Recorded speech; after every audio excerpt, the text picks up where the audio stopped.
It worked. Hello, everybody. Stephanie here. Greetings.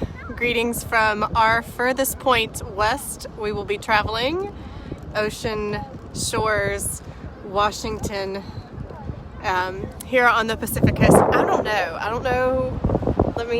Let's do this. Okay, here we go. It's beautiful here, as you can see. All of the driftwood along the beach. Let me see if I can turn it this way. Really, there's not a whole lot of folks around us. Hey, Kathy. What's going on down here? Oh, as you can see, all the cars. So that was fun, and that was entertaining for the children when we pulled up today. And Neil was like, "Here's a parking spot," which was like right like maybe 20 feet from the beach access. And I was like, but people are driving. And they're like, "Dad, drive, Dad, drive." And thank God we did, because that was a mile that direction. So like the beach access from like, what is the hotel? Like, I don't know. This is a very small, smaller than what we experienced in Oregon beach town. But the hotel manager where we're staying was explaining, just because, it's cold, they don't have beaches, which I consider this to be what beaches are, but he was thinking in the sense of East Coast, where they're all built up and developed and overpopulated and all those things. But that's what I told him, no, we really love that about this place. And he was like, "Oh, then you're gonna love Ocean Shores." And it's a very small beach community. There's very few hotels here. Lots of mom and pop places, locally owned. This is like what it's all about. So amazing. Who else is there with me? Hi, Gloria. Hello, Megan. So yeah, that's furthest west that we're gonna go, this point. And we didn't plan to come here, so I'm gonna turn back around this way. I feel like the wind is probably much. Our plan was to drive into Seattle last night after leaving Mount Rainier. And of course, if you read the post from yesterday or saw the video, then you know that that was late start, and so obviously a late finish. So we're about 2 hours south, and we hadn't had dinner yet, and so we started looking for a place to eat once we hit civilization, and then we started to look for a hotel. And then we came up against what we found the other evening when we were in Storia. Every place was booked, and we were like, how? We're not even near Seattle. We're not even near Tacoma at this point. We're further south than that. Every hotel in Tacoma, which is where we had originally planned to stay in Seattle, which we weren't going to make it, and we knew. So the next plan B was Tacoma, which is like 15, well, maybe 30 minutes outside of Seattle. Every hotel we called booked. And so then we started further south than that, which is like Lakeland. I think it was Lakeland. Anyway, booked. So we ended up in DuPont, which is so funny because we have DuPont at home. So nice Fairfield Marriott. Thank God the lady at the Marriott in Tacoma checked, and she was like, "Call them right now, get your room." So it's not, hello Beth. It's not where we had planned to be, and I would be lying if I said that I was thrilled about the situation as we sat in the Denny's restaurants. Not real happy about that either, but that's where there was, and the kids were starving. And so I had just about enough yesterday evening, and I almost had a breakdown as we couldn't find a place to stay.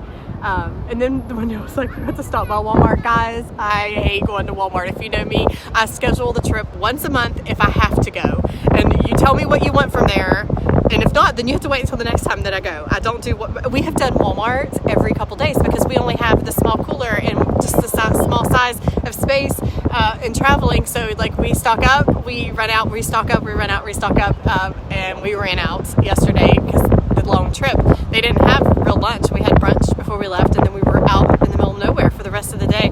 So they consumed every bit of the snacks. So on to Walmart we went, and then like I said, finally I called the Marriott's lady and was like, "Hey, where do you know that's like a nice place?" Because one place tried to put us up at I don't even know, I'm not even going to say the name of the chain, by the mall. And I was like, no, I don't, guys, I have to be able to sleep. It has to be in a place where like sinister things have not been happening. Anyway, we're in a perfect place. And so we woke up this morning, and when we were asking about going into Seattle, she was like, you're an hour, she's like, on a normal day from getting to Seattle. She was like, but the reason that all the hotels were sold out is because they're celebrating, they're having Pride weekend, she's like, in Seattle. And she was like, and there are like an extra additional 1 million people or something ridiculous coming in to town, which is not ridiculous, it was awesome, yay, but at the same time, like, okay, well, what are we going to do? Because we can't have these kids sit in traffic for 2 hours. And then, I mean, it was going to be chaos trying to find a parking spot. And so we were like, what are we going to do? And so we started to look around, and the last few things left on our list. And so the last things that were on our list were Seattle and Olympic National Park, and then Canada. And so we were going to do that in 2 days, but we started to look at the weather, we started to look at the calendars, we started to look to where we are, we asked the kids what they wanted to come to the beach one more time, and so we decided to stay where we're at, which is lovely, for the next 3 days. That will be our station point, and then we will just leave from there and come back.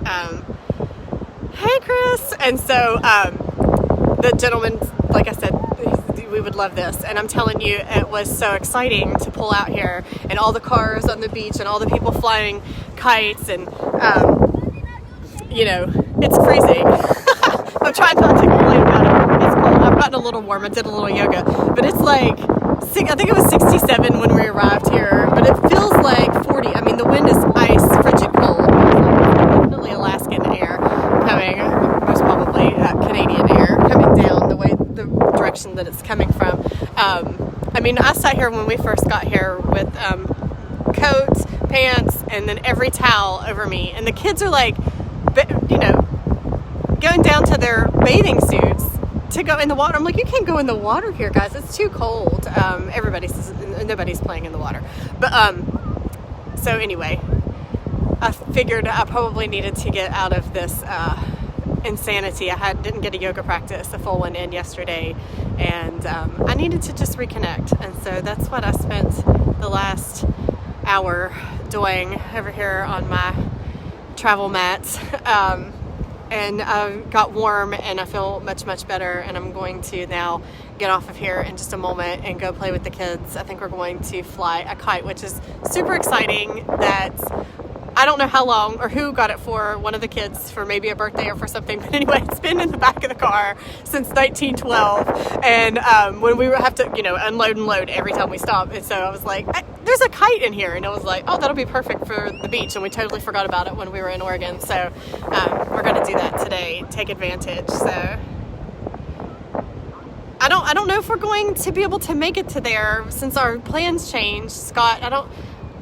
We talked about it and we looked into it, and then I think that we've gotten sidetracked because the kid, we really want to go cross over and spend some time over in Canada for a little bit. So we're going to take the ferry, which wasn't necessarily on the plan either. But anyway, look what the unplanned things have brought us, and trying to stay focused on that, because this was not in the day. And look, it's sunny. I mean, what can we say about that? I have found that very interesting, to go from summer at home with mostly sun to come where it's cold and drizzly again. The immediacy of a little bit of seasonal affect set in. Like, I was really feeling it the other day. Like, I'm gonna have to lay in a tanning bed or something. I'm missing the sun, and then she pokes through. So again, this worked out perfectly today. That we wouldn't have been here. So this is where we're at, and how lovely it is. So go with it, guys. That's it. Is like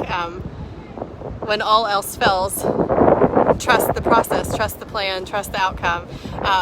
I was thinking of that song, Garth Brooks song, Sometimes I Thank God for Unanswered Prayers. I was like, yeah, sometimes I thank him for unanswered plans or unplanned events, unplanned stops, but only sometimes, and not usually until after the fact, because I'm acting like this kid over here, mine, wallowing around in the sand whenever it's not going according to my plan. But I know, again, I keep saying to you guys, I have got to get this tattoo on my arm that says I plan, God laughs, just to remind myself to go with it when it doesn't go according to my set schedule, because it's always better. I'm still questioning about that Hawk's Nest cat piss litter box cabin. But other than that, it's always been better. And I probably had more of a hand in that than the universe did at that moment. So go with it, guys. Scott, I'll let you know what our plans are, definitely. And, I guess we're staying an extra day. So I don't know. We didn't want to miss all of the things. There's lots of things up here. But to the rest of you, much love. Thank you for keeping up with us along our adventures. I think that going live when I can has been great so that you all can see things, and pictures really don't do it justice. And I really appreciate you all understand saying that as well, because it just doesn't. So you really, again, go find your park, get out, road trip, do it. YOLO, you only live once. I've gotten my attention is being distracted from next door here with the children's. But much love to you guys. Legs out.